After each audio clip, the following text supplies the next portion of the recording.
Hey, what's going on, G-Ballers? Today I have a new knife here to share with you coming in from Real Steel. If this is your first time stopping by, welcome to G-Ball Vision. Let me know down in the comments what you're carrying in your pockets today. Feel free to let me know your entire loadout for the day. We are going to be taking a look at a design or a model that I have not checked out before. This is going to be the Huginn Compact here, coming from one of my favorite designers, Ivan Braganowitz, and I would say that he is probably Real Steel's #1 designer.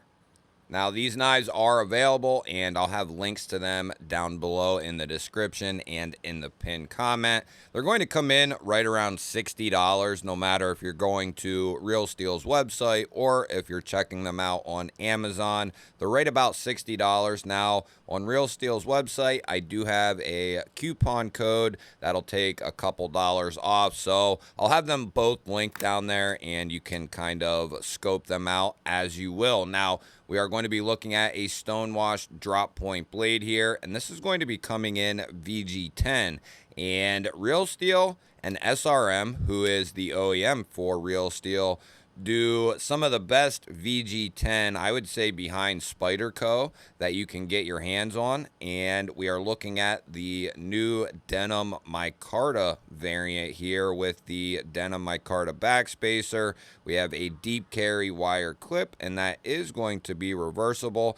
And yes, we do have recessed steel liners in there, and there is weight relief in there. Now, we will go ahead and we'll bring out the older brother here in a moment, but let's get an actual size on the compact, because it's not really that small, I would say.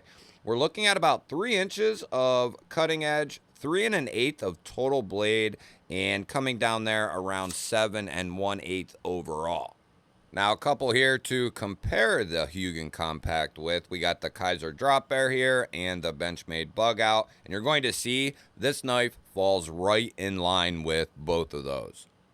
And here we have the older brothers. We have the actual life-size Huginns here, or the full size, if you will, and a couple of different variations. You can see here that they are going to be quite a bit bigger than the compact version.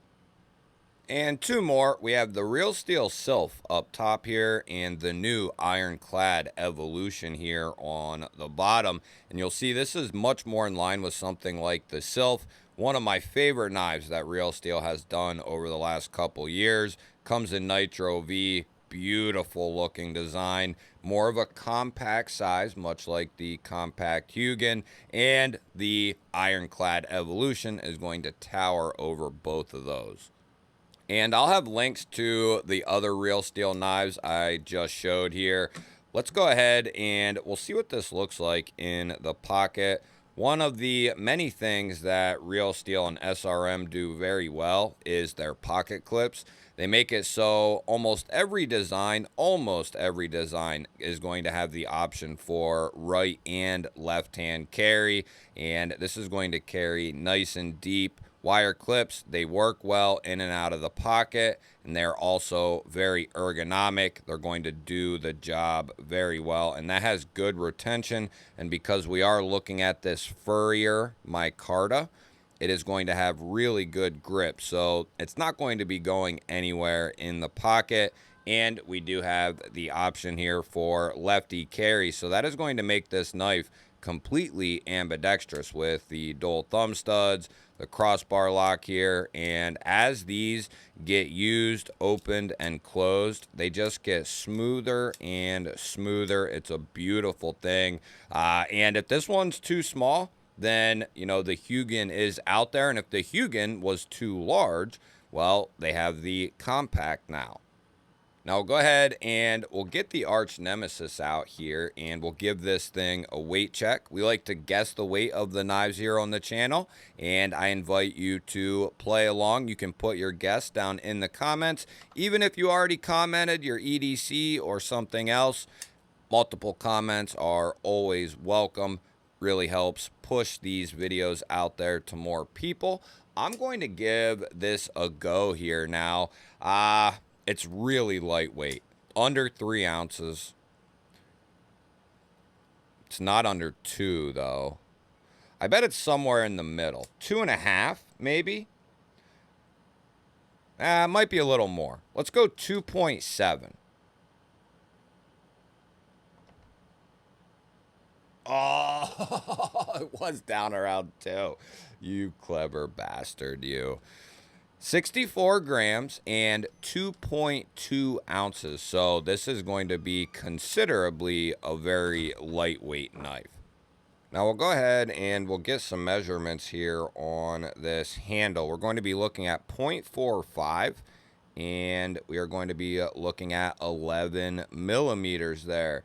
As far as our blade stock, we're at 2 millimeters and 91, no wait. Yeah, that was right. 91 thousandths. Woo! I thought that was wrong, but no, it's not. And our behind the edge, come on, we're at like 21 thousandths there. And we'll go to millimeters here. And we're looking at about 0.46 millimeters for behind the edge there. So let's see how the compact cuts out of the box. And we'll go ahead and use our standard catalog paper here. And, I'm here to tell you, I used to listen to, before I started making content and before I really started to look into certain things and kind of discover things on my own, I used to listen to the jibber jabber about VG10, N690, steels like that, and people calling them garbage. Well, I'm here to tell you that VG10, it has toughness like LMAX. It's got edge retention like something like 154 or CPM 154. And it's got insanely good corrosion resistance, something of like S30 and S35. So that doesn't seem like a crappy steel to me, unless I'm missing something here. Is it insanely, is it a super steel? No, it's not. But it is a phenomenal steel to get down around $60. I mean, it's always been, and my first experiences with VG10 were through Spyderco and a few other companies and then Real Steel. And I started to figure out that the people who were talking down on VG10 most likely never handled it, never used it, and didn't know what its characteristics even were. And that information just gets echoed out there. Now, the people who know about VG10, they will tell you that it is an adequate and a good steel, especially if you need something that is pretty corrosion resistant, still going to have good edge retention and good toughness. VG10 is a fine steel, and this is going to be a great little cutter here. Comes down pretty thin, very thin blade stock, and my guess is you could put a screaming sharp edge on this blade if you wanted to. Get a close-up look here at that edge, and it is beautiful. Some of the sharpest knives out of the box in the industry are going to come out of SRM and Real Steel's catalog. They have some of the best edges in the game, in my opinion. So we are going to be looking at a little flathead here for the pivot, T6 for the clip, and that's all the hardware you're going to have. So a little flathead here and a T6 if you want to switch the clip over, but going to be a very simple construction. This knife doesn't weigh a whole lot, and you still have that backspacer in there, which is going to make the ergonomics of this knife very comfortable. Blade is perfectly centered up. The springs in there for the crossbar lock are nice and strong.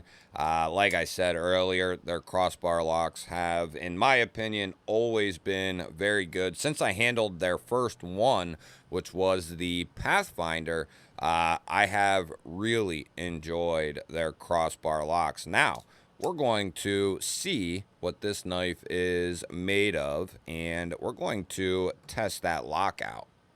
And I have no qualms about this knife failing this test. It is going to pass with flying colors here. We'll start out towards the tip and go light, and we'll see what happens from there. Okay, couple of light ones to get us going. We'll close it and we'll check it here. Little triple tap in the middle. We'll close it and we'll check it. Very good. It sounds good. Very good. Run this through a couple of checks here. Still perfectly centered up. Action still on point. And as far as our lockup goes, no wiggle developed through that. Very solid. I mean, as I say, and I've said many times, if you haven't checked out Real Steel's catalog, highly recommend going over there and just checking out some of the knives that they have, because they have, in my opinion, one of the best hidden gem catalogs that you can stumble across. It's kind of like you're not sure. They're not quite mainstream like Kaiser, Civivi, right? But, man, I'll tell you, when you pick up a Real Steel, you're going to be getting a fine product and a really good cutting tool. In all my experiences, you know, do they have, like, some QC issues where maybe something's not locking up, or maybe an edge isn't sharp, or just the normal stuff, right? Yeah, that stuff happens with every company. So, you know, that's really a moot point. But all things considered, I think they provide some of the best value, and their designers like Ivan Braganowitz, they also work with Ostap Hell and several other designers who really know what it takes to design a knife that can be a good user. And, you know, that requires more than just the blade. Ergonomics, how does it carry, how does it feel, you know, all those sort of things go into these types of knives. And you can just tell that Ivan is definitely a fella who knows what it takes to make a phenomenal EDC cutting tool. I look forward to hearing your thoughts and opinions. Is the Huginn Compact something you could see adding to your weekly rotation or your collection? I look forward to hearing from you. Don't forget to share this video and hit the thumbs up button. That helps push these videos out there to more people. I truly appreciate it. If you're new to the channel here and you enjoy knife and EDC content, you're in the right place. Make sure you subscribe, ring the bell. That'll notify you when I release new videos, which I do every single day. I'd love to have you here. I'm going to pop a couple of new videos up on your screen. Go check out the one you haven't seen yet. Have yourself an awesome day. Thank you all again for watching. I'll catch you on the next one.